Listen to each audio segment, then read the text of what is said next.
Hello, and welcome to a mysterious ASMR chess video.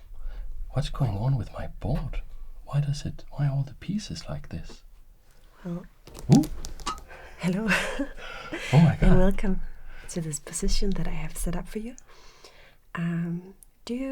You seem a little bit confused at what's going on, so I assume you can't recognize this position. I don't recognize this position. Also, who is this person who invaded my ASMR chess studio? Oh, yeah, sorry. This is me, StudyQueen. Hello. We've met before. We have met before. Met many times before. And I thought I would give you this sort of puzzle. So this position is very special. I can give you a little bit of a clue of where it's from. It's from the fictional world. Oh. Does that help you figure out what it could be? It's like it's from a movie? Yes. Harry Potter? Yes. Oh. This is Harry Potter. So this is wizard chess. Oh. The rules are the same, but it does give us a few extra challenges, because these pieces, they will not just be taken peacefully and moved out of the board, they will be butchered when they get taken. And that is a little bit of a problem, because the black side of the board, that is Harry Potter and Ron and Hermione. Okay. Not all the pieces, but this rook down here, that is Hermione. All right. This knight here, Ron Weasley. And do you know what piece Harry Potter is? I have absolutely no idea. Here's this bishop over here. Okay, well, I see the resemblance. Yes. He has the scar and exactly. And the forehead. So is this in the movie or in the book? This is in the movie, and I want to give a little bit of credit. This position was created by Jeremy Silman. The legendary. The legendary Jeremy Silman, author of many chess books, like How to Reassess Your Chess.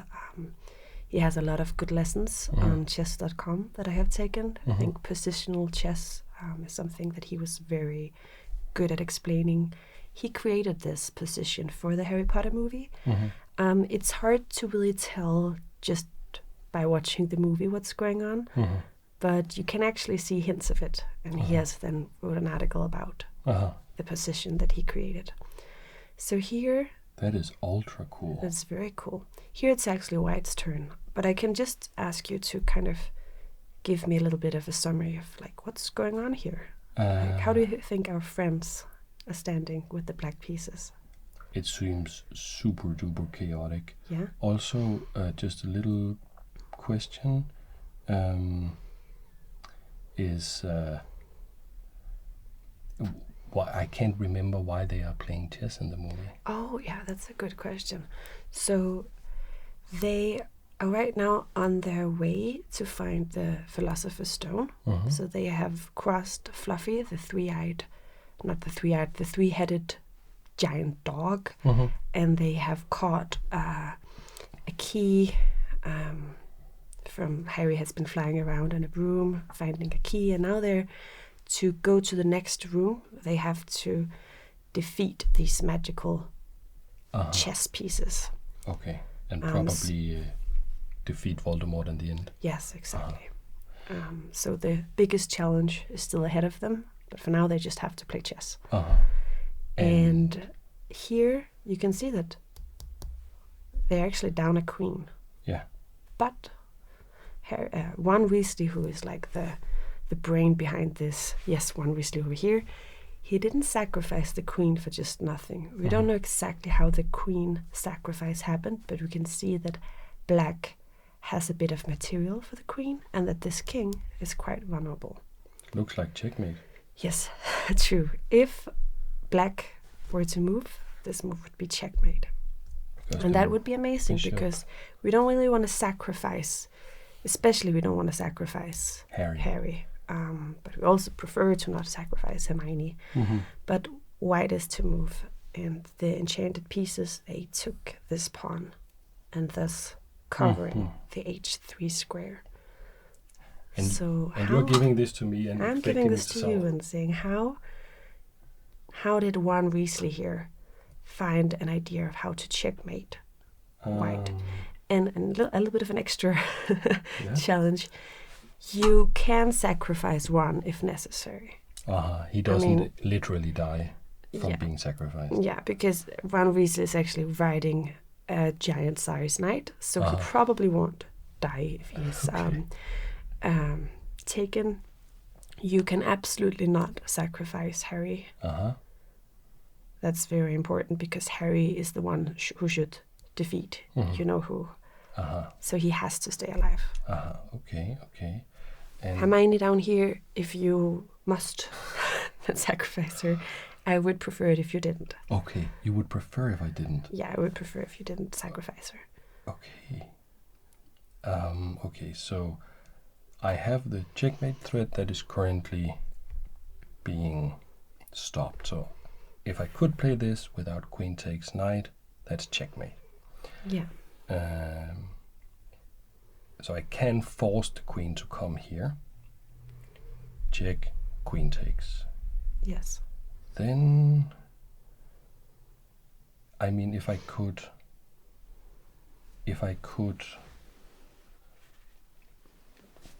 remove this rook, then rook to the back rank is almost checkmate. Then the queen would go here and rook takes, and that is checkmate. I'll just show that on the board just to show my absolutely. thought process. So this check only gives one legal move as far as I can see, because the rook takes away these squares, the bishop takes away these squares, and you can't block a knight, so you have, and the king can move, so queen takes is forced. Yes. And if this rook wasn't here, if this rook wasn't here, then this would be checkmate. That forces almost, but it would lead to checkmate after.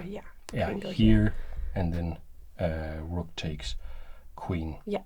With checkmate, but the rook is there, which I guess forces this, and then I was almost thinking, I have it now, because I was like, I can go here with this check, but the rook now defends that.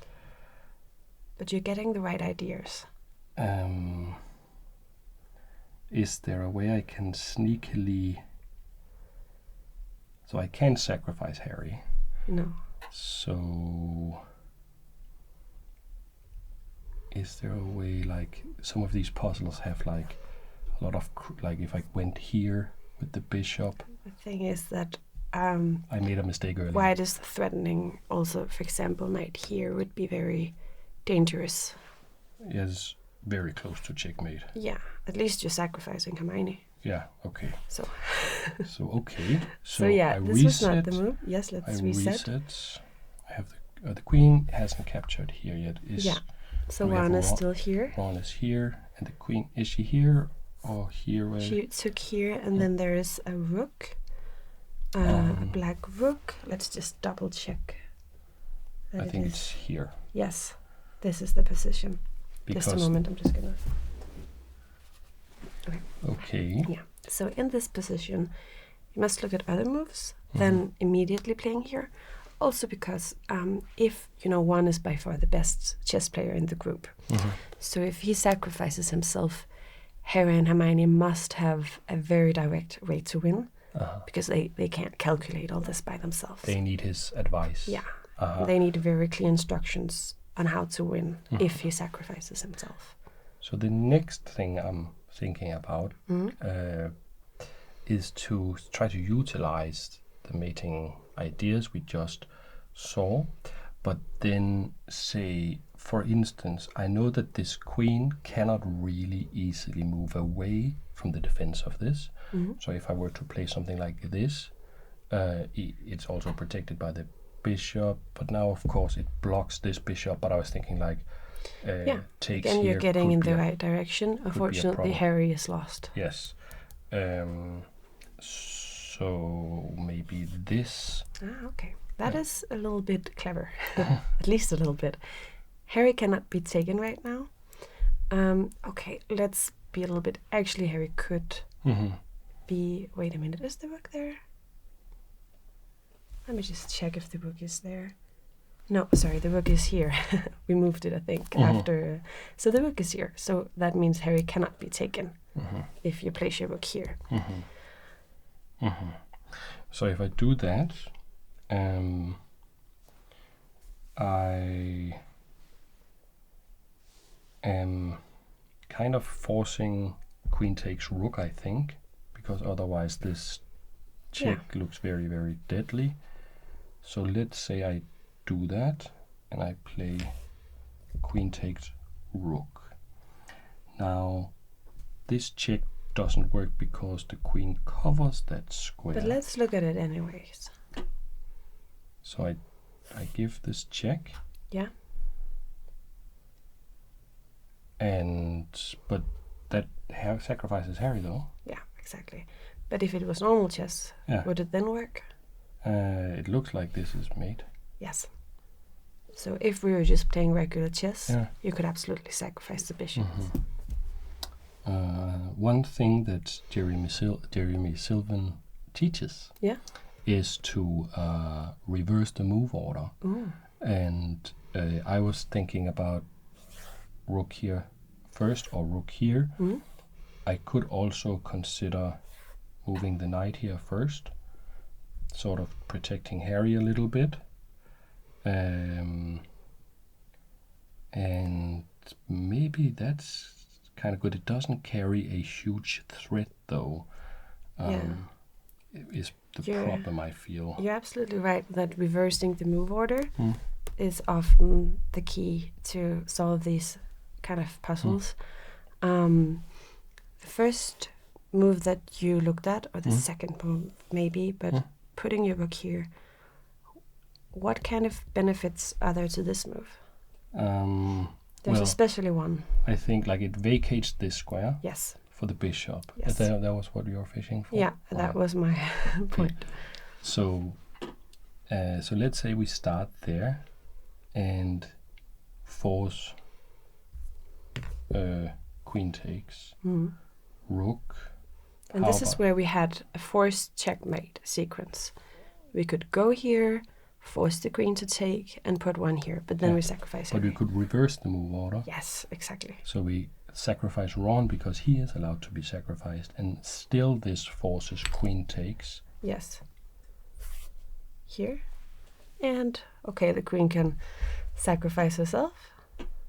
Checkmate. Checkmate. And Harry delivers the checkmate. Harry wins. Harry wins. I would say this victory goes to Ron Weasley, though. Yeah. And you could say that once he sacrificed himself, let me just... He is here, and the queen just took a rook here. So once he sacrifices himself, he can give quite clear instructions to the remaining team. He can just go, okay, I'm going to sacrifice myself here. White has to take, and then Harry, you deliver a check. And it's pretty straightforward. Even Harry can... even Harry. One thing I really liked about the Harry Potter things, books, when I read them, was that we have the hero, Harry, and there's all these fantasy tropes. He's the chosen one, his parents are dead, like all of that. But usually these characters in fantasy are super overpowered and super smart and all of this, but Harry is not the most talented wizard. Like Hermione, the way I remember it, was like the smartest one of the group, and he wasn't the most talented of all of them. It was actually kind of just downside for him. He was like, I'm the chosen one. I have like this. He didn't enjoy being the chosen one. He wasn't like the big balls wizard. He was very good at Quidditch. Yeah, okay. So actually in this trial where they had to find the Philosopher's Stone, they all got to shine a little bit. So of course Ron Weasley, he had his moment in this chess game where he, of course, both showed great chess skills. He also showed a lot of bravery by sacrificing himself so that Harry and Hermione could continue. Harry, he did the thing where he had to catch a flying key from his broomstick, and Hermione, she the scene is actually not in the movies but in the book. They also have to, after this chess scene, they go to a room where there are different potions. And then there's a puzzle where you have to find the right potion that will allow you to continue. And the other potions will, some of them are just water, but some of them are very poisonous. So they all had their moments and they had to work together as a team. And I think, you could translate this into chess, that the chess pieces, of course the queen is pretty overpowered, but still she cannot win a chess battle alone. You need all the pieces and you need to use them for what they're good for, so the bishop should have long diagonals and the rook should have open files. And I think that Juan did a great job. Even though they had sacrificed the queen, the remaining pieces, they were working very well together. Yeah. So this feels like we will have to do an entire booktube video where it's just StudyQueen discussing Harry Potter. Yes. Maybe. There's mostly chess in the first movie. Yeah. No, but I mean, sounds like you have a lot. Yeah. I think we're very big into it. Yeah. I'm more into other fantasy, but I do read a lot of Brandon Sanderson. I just started reading some Joe Abercrombie, and I enjoy it greatly because it's just such a nice way to leave the troubles of the real world for a bit and just go. And to me, at least when we're recording this, it's the fall, it's October, it's such a nice time to just watch some Harry Potter or other fantasies and curl up with a book. Yeah, absolutely. Exactly. Good cup of tea. Yes, or a game of chess, of course. A game of chess. I think we should do a game of chess, but first, I was just like, this is turning into a little bit of a rambling video, which I never do on the channel, which I think is kind of cool. So I was thinking, do you enjoy puzzles that are not necessarily chess puzzles? What kind of, like, riddles and stuff? Yeah, well, not based on wordplay, but based on logic. Yes, I have quite a few, and I think we even one time, a few years ago, I remember that we were sitting with some friends, drinking beers and making riddles for each other. Should we do a bit of that? Oh, I think we could do a little bit of that. Oh, can we use the chessboard to explain it? I have a very wonderful one. Absolutely. Okay, so let me see how I can. Okay, so let me just remember it. We have here a lab over here. Like a laboratory? Yeah, a laboratory. And let's just say that is, a rook. It's the rook on the top of here. Of a castle. Yeah. And then we have, then we have a bridge. Okay. Going over here. And then we have another place over here. We can make the bridge a little bit longer. And so on this side of the board, we have 4 people. We have... this is brilliant. Yeah, I'm just improvising. Yeah, this is so cool. Should I do it from your perspective? No, it's fine. Okay, great. So we have an old man. Right. Then we have 2 young people here. Okay. And then we have a lady with a broken leg. Okay. Her leg is broken. That's important. Okay, yeah. And what is happening over here in the laboratory? They just accidentally released a very bad virus. Oh. Okay. That created some zombies. We can just say that. Oh my God! They are outside here. They are like crawling inside the chessboard. This is very dramatic. This is very dramatic. They have 17 minutes to, they ran a little bit from these guys, so they have 17 minutes before these guys will catch up to them and eat them. Okay. So they need to cross this bridge in 17 minutes. Yes. And I guess there's a problem. There's a little bit of a problem because it's pitch black out here. So in order to cross this bridge, you need to carry a lantern. Okay. We can put this here. There's another problem. The bridge is not so steady. So only 2 people can be on the bridge. At any one time. At any one time. So 2 people can cross and they need to carry the lantern. And then one of them needs to return the lantern in order for other people to cross. So there's no cheating. You cannot throw the lantern. You cannot pull out a flashlight. You have to think logical here. Yeah. It takes these guys different times to cross the bridge. Are you just setting me up for absolute failure? This sounds ridiculously complicated. It is a little bit complicated. We'll talk about it, okay? You'll give me some hints. Yeah. So it takes this guy 1 minute to cross the bridge. So if he just took the lantern by himself, it would take him 1 minute to reach this side of the bridge, and then he could run back, and another minute would pass. This guy takes 2 minutes, so 2 minutes, and then if he needs to return, another 2 minutes. The old man is a little bit slow. It takes him 5 minutes to cross the bridge.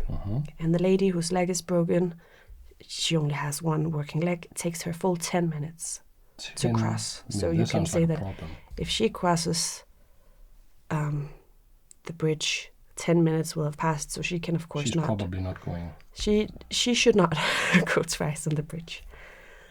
So the thing is, can these guys all cross in 17 minutes? If any of them are still on the bridge while these guys catch up to them, then the bridge will collapse. Right. So I am going to say yes, because otherwise you probably wouldn't pose the puzzle. Yeah. Then let me see. 1 minute, 2 minutes, 5 minutes, 10 minutes. Yes, exactly. 1, 2, 5, 10. So is that interesting? And the slower person decides the pace. So if because they have to both stay. They have to stay together, and there's you can't give piggyback rides or anything like that. If the old lady here, if the lady with the broken leg, if she goes with this guy, it is going to take them 10 minutes. Yes. So I'm just going to start a little bit of brute force, just to sort of familiarize myself with the problem, and I will already flag that I probably will not be able to solve it. It sounds super duper complicated. But we have 17 minutes. Yeah. So the first thing I would try is, I need to get the lady with the broken leg over to the other side. And one thing I could do is go with the fastest one to get the lantern back. Probably the whole key is finding the best way to do that. And if I go with the fastest one, I lose a lot of time from the fastest one going over the first time, because was this a guy? And this was guy girl. Yeah. So this guy will lose 9 minutes if he's with the broken lady. So that's the downside of that. So I could go broken leg lady and king, or old man, because he's then be losing less time. But let's say that I do that. So we do this, and we go here. Now we have only 7 minutes left. I feel that's a huge problem, right? Because if I go back like this, I have 2 minutes left. Yes. And that's 1 minute. I'm 1 minute short. So is this the kind of solution? But it's a little bit more complex. But you're absolutely right that it makes sense to send these 2 guys out over together. Because otherwise they're going to take at least 15 minutes if you want to send them over one by one. And okay. So, and there's no throwing the lantern. There's no. It's not like a trick. It's not like. It's not a trick. It's pure mathematics. Yes. Logic. So, I could do a different thing. I could go these 2 people first. Yeah. That's 2 minutes. Yeah. Then we have a lot of time left. We have 15 minutes left. Yeah. The obvious thing would be this. Yeah. But I could also do this. So I now have 13 minutes left. And then I could do this.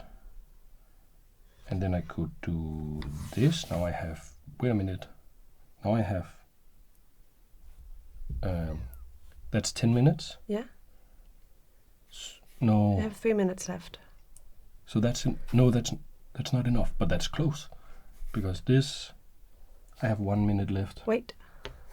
Something How fast is this guy? Oh, this is the 1 minute person. Yeah, this is the 1 minute Oh, so person. I do this. Yes. I do this. Hey! Very good. I for some reason thought I had taken the Yeah. And I would say both work. We can do it from the start. So the key is absolutely that you need to use, you need to use the two fast guys as the carriers. Yes. And you need to have these two guys cross together. So the only solution, the only first turn is to make these two guys cross. And that takes them 2 minutes. Then either of them can go back. It doesn't make a huge difference, but we can take your solution. So 1 minute 2 minutes passed, another 2 minutes passed, so we have 14 minutes left. These guys... No, 2 minutes. Oh, yeah, so we have, 13 minutes left. Yes. These pass. Another 10 minutes, so now only 3 minutes, but that is just enough. For this guy is super fast. 2 minutes left, and they can cross. And once these guys starts going on the bridge, it will either collapse or they can even, cut it over here. Yeah, I so think that they just it will, fall into the abyss. I am so happy that I figured that out. Okay. You are a very logical guy.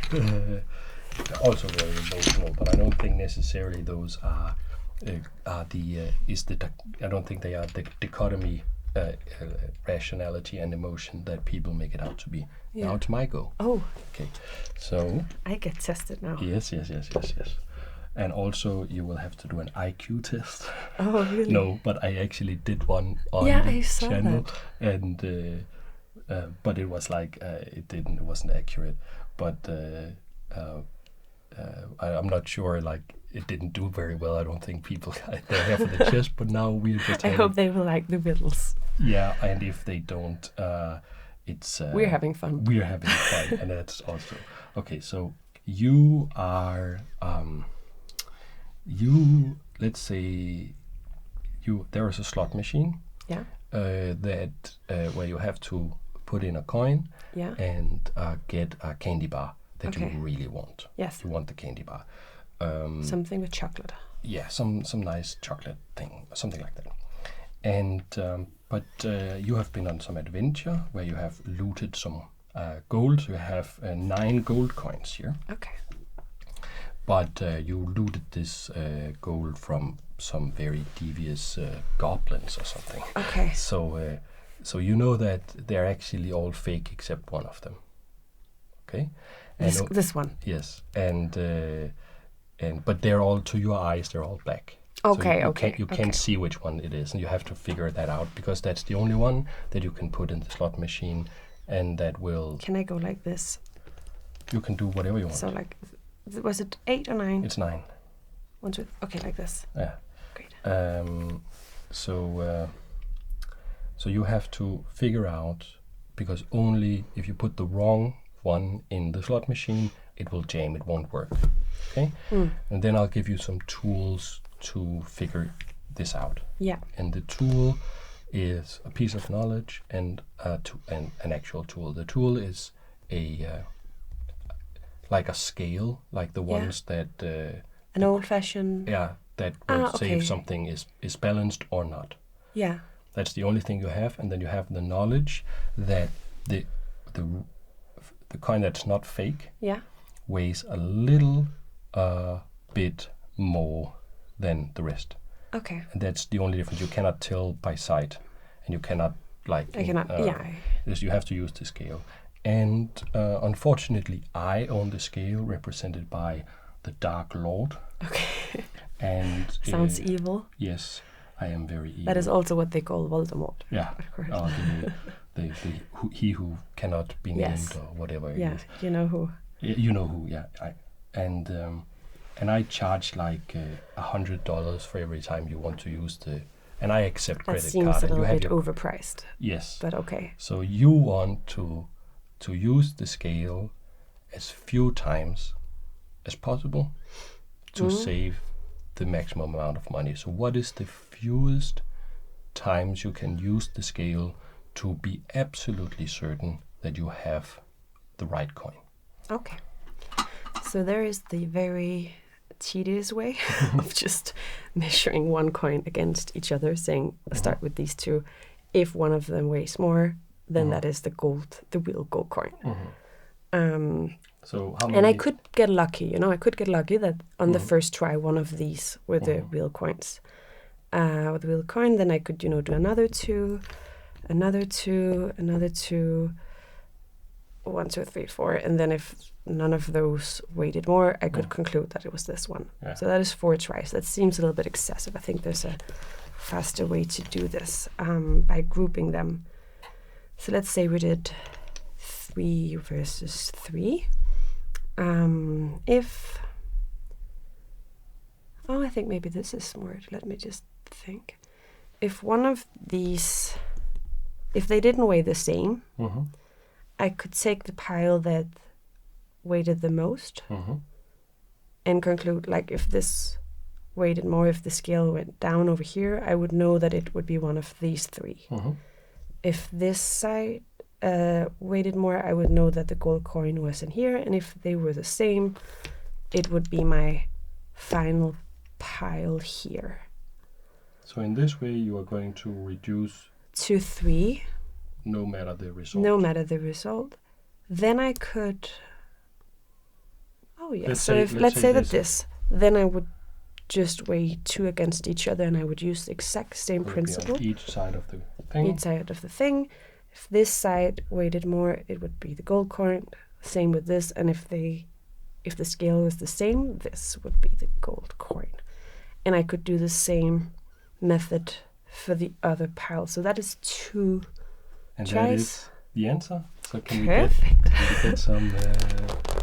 get some applause in the comments? You figured that out lightning fast. What people will usually do, and I think you actually took like the best path to the solution, which was trying the worst path. Yeah, first. Just get a secure way first. Yes, where people try to, usually when I ask this, get smart, and their intuition is go 4 against 4, and then. But then it's even. That's a little bit harder to work with. Exactly, it's harder to work with. Where if you visualize it with the hardest way, is easier to reduce down. So very well. Do you have more? Thank you. Let me think. Because they need to be. Okay, I have one that's not. It's not like this, but it's more like a question riddle, and it is actually about chess. Okay. So, what is, if we take all the pieces, we have a pawn and a bishop, and we can just do, one of the sides here. So if I can get a knight and a queen and a king. What is the only thing that the queen cannot do that all the other pieces can do? Just a moment. Could you clap? So we're getting philosophical about chess now. Oh, philosophical or practical, but there is one thing that all pieces can do but the queen. So the answer could be like deliver stalemate, for instance, or does it have to be a move? Oh, yeah, it could be deliver stalemate, but that I think...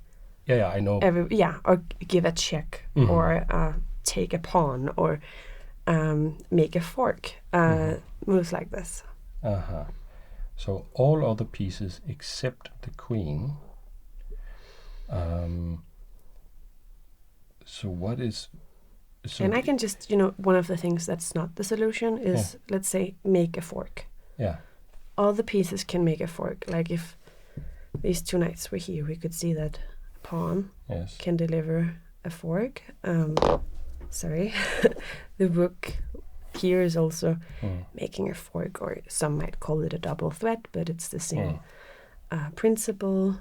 Same with the bishop. The only thing about the bishop, though, is that the bishop will have to already have been attacking one of the pieces. But maybe this was the position. Yeah. So like this. Yeah. Still sort of Mm-hmm. a fork, and the king can also attack 2 pieces at once, and of course the knight is very good at doing this. So something like, here. Yes. It's knight fork. So there's something about the fact that the queen can do more things. Yeah. And that there's a detriment, or there is a disadvantage, or there is something that so let me think. What, for instance, a knight, what is a thing every other piece can do except the bishop that the knight can do is go from or like all other pieces can go from the same color square they are on to the same color square they are on, except the knight. The knight is the only one that has to change. So if that was the question about the knight, then that would be... And same for the bishop. All other pieces can go to opposite color, but the bishop. Yes. And I think I will need a hint or something. Yes. I have... What this is quite... I can tell you a story about this. Yeah. There was a French grandmaster who told me, who gave me this riddle, and I solved it, but only after 15 minutes. Okay. Of really thinking hard, so it's okay that you're taking your time. And he said that Aronian took even longer when he was asked. Okay. We're forgiven if it's... We are in good company. We're in good company. Yes. So... But that's not a hint, of course. So it could be like give a discovered check. Is that it? That is it. Yeah, because she will always... So we can make the... we can start with the pawn. So let's say that... Because the queen would always be checking the king. Here we can see that the pawn can move with a discovered check. Yeah. So can the rook. It moves and there's a check. So can the knight move anywhere, there's a check. And of course the king can also do this. The bishop can also, but then of course it would be moving from either a file or a rank. But the queen can never move with a discovered check. Because she would always be checking the king. She would already be giving check. Yeah. Yeah. And that is like, the brain process can be kind of mysterious, because when I said that, it was a guess,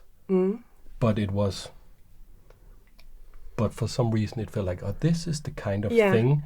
And as soon as I saw your reaction, I was like, I think that's that right, is actually. working, but it's sometimes when they ask like really good chess players why they make a certain moves or something, they have 2 options. Either they do like this Ivanchuk thing where they just spit out like a 20 move, or they do the Carlsen thing where they go... I was just about to say it. Felt right. It's like, Tal would even go, well, there was a hippopotamus in the form, exactly. But like just tell some crazy story, because really they many times they don't actually know. They just have such a strong intuition. Yeah. But I was just thinking about Magnus Carlsen. There's a video where he goes through some of the 100 endgames you must know.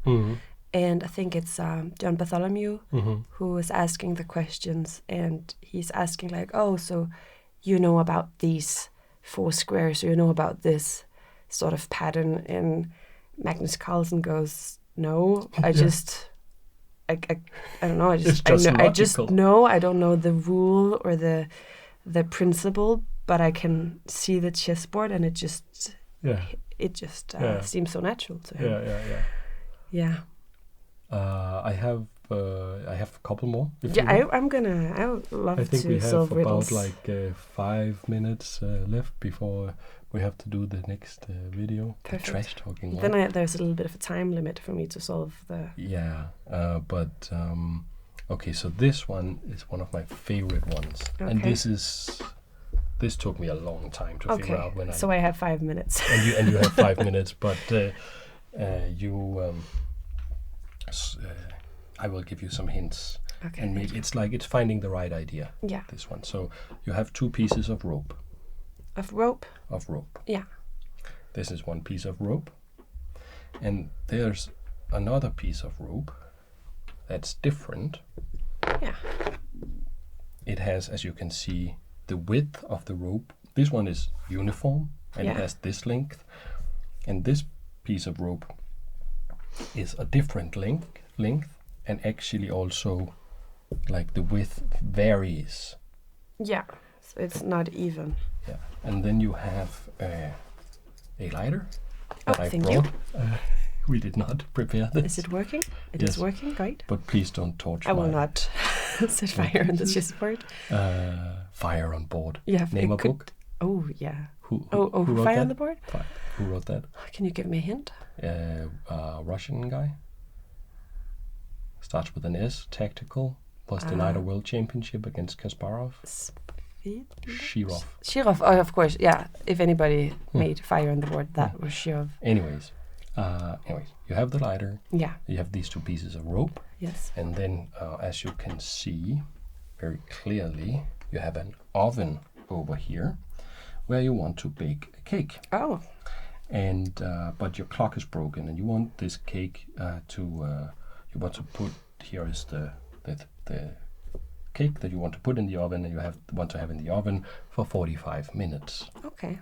And so you have to find a way to measure 45 minutes. I'll take this away to not distract you because it's not part of the riddle. Other than that, it's just why. 45 minutes is the time I need to you have to measure. Yes. And you have these 2 pieces of rope, and then you have the knowledge that the burn time, let's say you were to take the lighter and set fire, it will take an hour to burn. So then my cake will get burned. So it will get burned. And the reason that I was explaining all this, that they are different length and they are, this one is straight, but this one has varying thickness, is that you can't just find a way to measure 3/4 of one rope.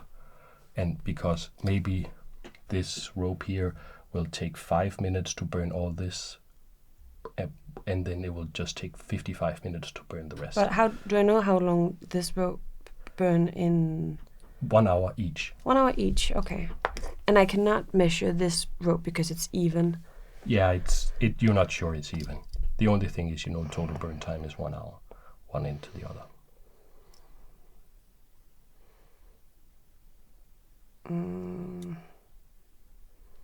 So what immediately comes to mind is I have to, if I light both of them on fire,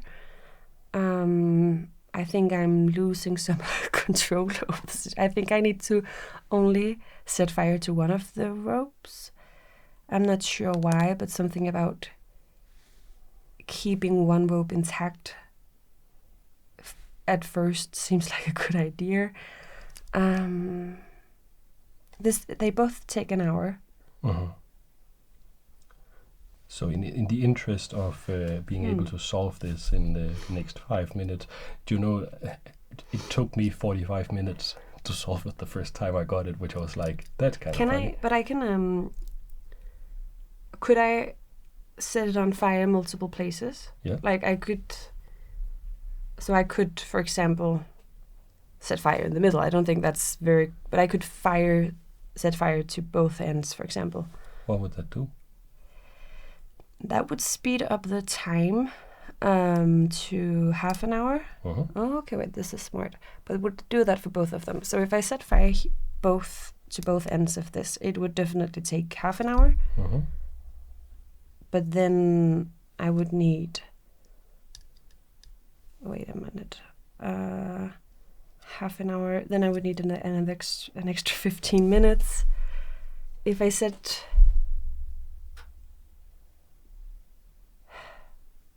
If I set fire to both of these ends, it would also, I think, take half an hour, because even though it burns uneven. So that's a way to get control over this uneven rope. So half an hour would then pass. Oh, if I if I light a fire, I can light it like at one time, right? Yeah. So if I put, It's like it doesn't matter if you lose 5 seconds. Okay, yeah. So if I say fire, fire, fire.